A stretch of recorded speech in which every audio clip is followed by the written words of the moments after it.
out of environmental conservation. But also, Madam Deputy Chair, is just to confirm that there are opportunities that are coming in this department. We are already rolling out locally led climate change action. So we have a fund called FLOCA, which has already been credited to the county to build the capacity of us as a county to respond to issues environment, or rather climate change. So those opportunities, just the same principle of allocating at least 30% to youth, women and people living with disability, will ensure that they benefit from those projects that will be rolling out as a department. Thank you.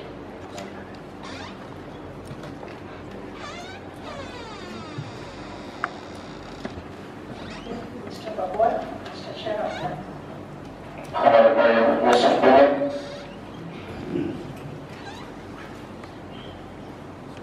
Thank you, Chair. My question is, Mr. Babwoya, what is the laws and policies that are likely going to guide your department?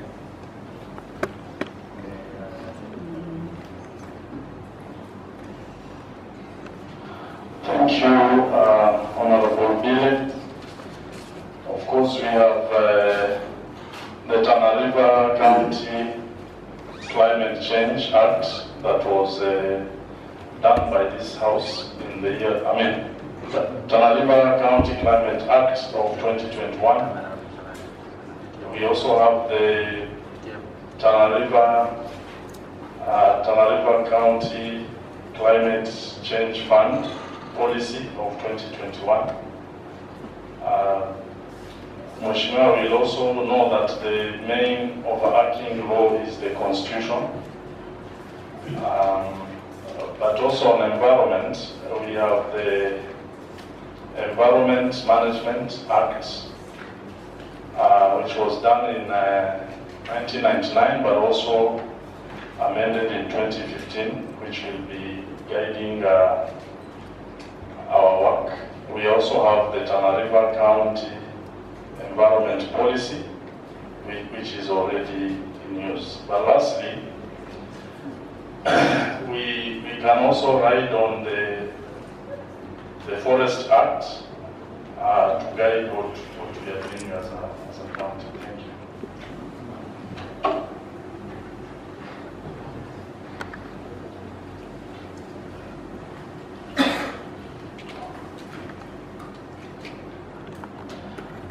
Chair,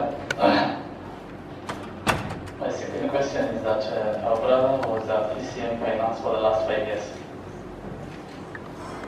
of which I can see here that he failed several issues, including paying of pending bills.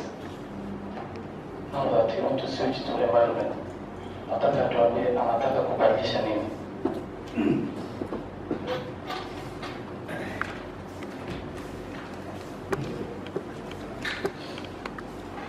Thank you, Chair. In the Department of Environment, which is fairly new, we are now facing very serious issues as a county. No county is a theater of disasters. So I will put more focus on engaging the national government to see if we can handle the seawater intrusion in the Tana Delta. So that is an area that I'll put my energy on in this docket. We also have the land degradation that is happening in Tana North.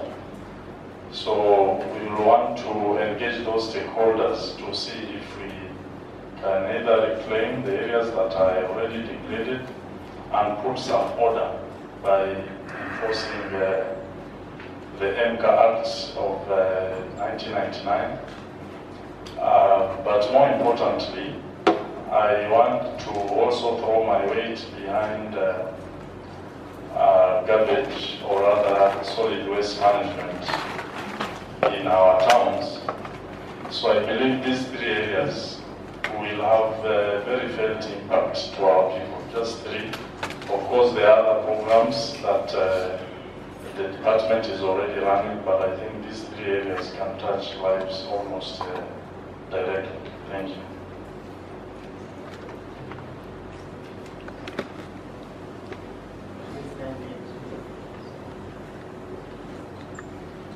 Thank you, Chair. I'm done.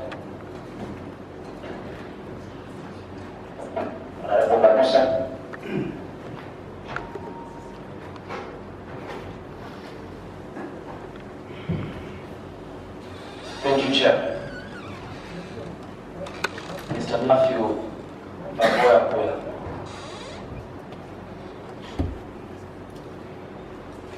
Tell this committee any plans that you have to mitigate the issue of invasive species such as malaria in the county. Thank you. Thank you, Mheshimiwa Deputy Majority Leader. Malaria has been a menace, especially for, both our communities, whether in farming or in livestock keeping.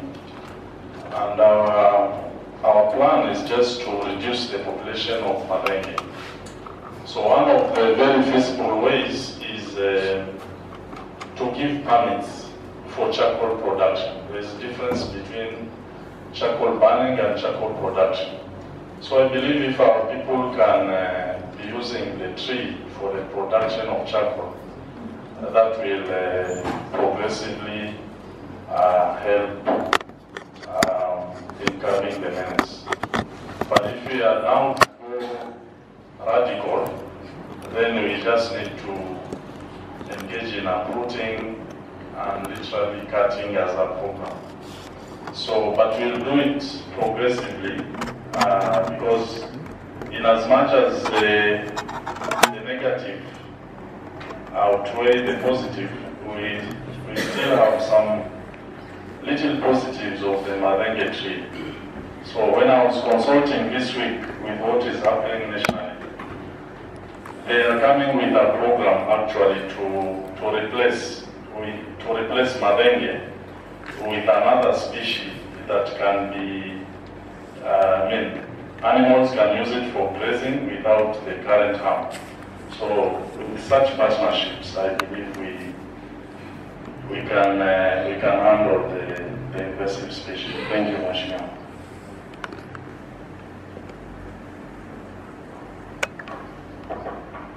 Last question. Mr. Mathew, the last regime, in the past 5 years, you've served as the CECM finance, and you've been representing very well the county to the Senate. But now you are nominated at this Department of Climate Change. Don't you think that that is a sabotage? If no, why? If yes, explain further. Thank you.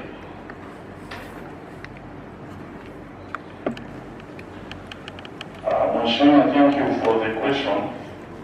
But I want to submit that the County Executive Committee is a mirror of the Cabinet nationally. And when you are a member of any cabinet, in any government under the sun, then we have a collective responsibility. In as much as the CEC Finance, who is also cited as the head of the county treasury in the Public Finance Management Act, was performing those roles. Being a member of that cabinet means I can still offer my advice to His Excellency the Governor, according to the oath that I'll take in case I'm successful in this endeavor. I can also work with any colleague in any department. So it is not a sabotage. The Governor will always place people where he deems fit, and we are ready to help him discharge his mandate as and the social contract that he has taken with the people of Tana from any corner. So in short, Mheshimiwa, my skills and expertise are not only limited to where I was serving. The cabinet has a collective responsibility from whichever corner you are serving. I can still advise on roads, I can advise on water. Any member of cabinet, or rather the county executive committee, should be ready to do that through the principle of collective responsibility. Thank you.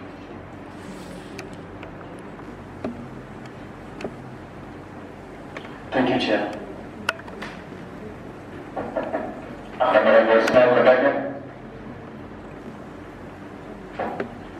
Thank you. Chair, my question has been partly answered, but I'd like to pose it for the benefit of the public. Hon. Babwoya, considering that you have served as the CECM for finance before, how is your experience relevant to this new docket? Thank you, Mheshimiwa. I can just cite 2 roles, or rather 3, of the CECM finance that will make me relevant in this new docket or any other. One, the CEC finance is responsible for budgeting. And while we budget, nowadays nobody closes himself in a room to budget for a county. It has to be consultative, first from the public, then to all departments bringing proposals which are processed by the Treasury for onward transmission to the County Assembly. That role of budgeting and that of planning has made me to have a bird's eye view of what is happening across the county. I can appear, and just like I used to do before the Assembly, and almost have an idea of what is happening in environment, what is happening in health. So these 2 roles, budgeting and planning, has exposed me to the entire functioning of the county government. And lastly, Section 166 of the Public Finance Management Act gives the CEC finance privilege to receive quarterly reports from accounting officers. And those reports are supposed to be both financial and non-financial. In consuming some of those reports and other regular reports, I have gained knowledge of what is happening across all these departments. But lastly, the role of CEC finance is to just offer leadership to the department. So you will always have technical people to do the nitty-gritties, and that is a role that I have already discharged in finance. I'll do it here, and I've even done it nationally. Thank you, Mheshimiwa.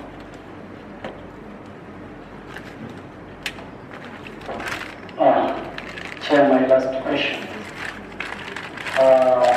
Honorable CC, as the CC for finance,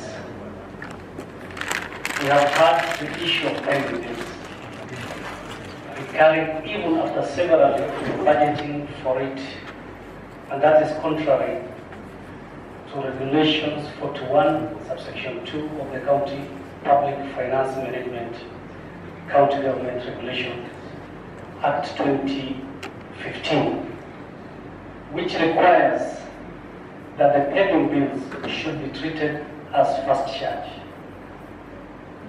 So tell this committee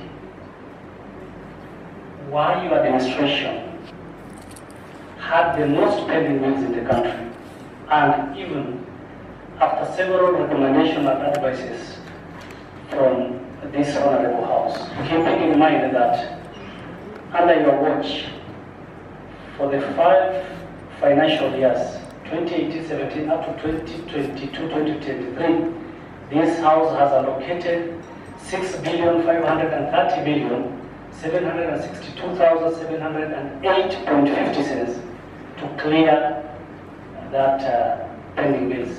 and yet the problem is still recurring. So kindly tell us what the problem is. Thank you.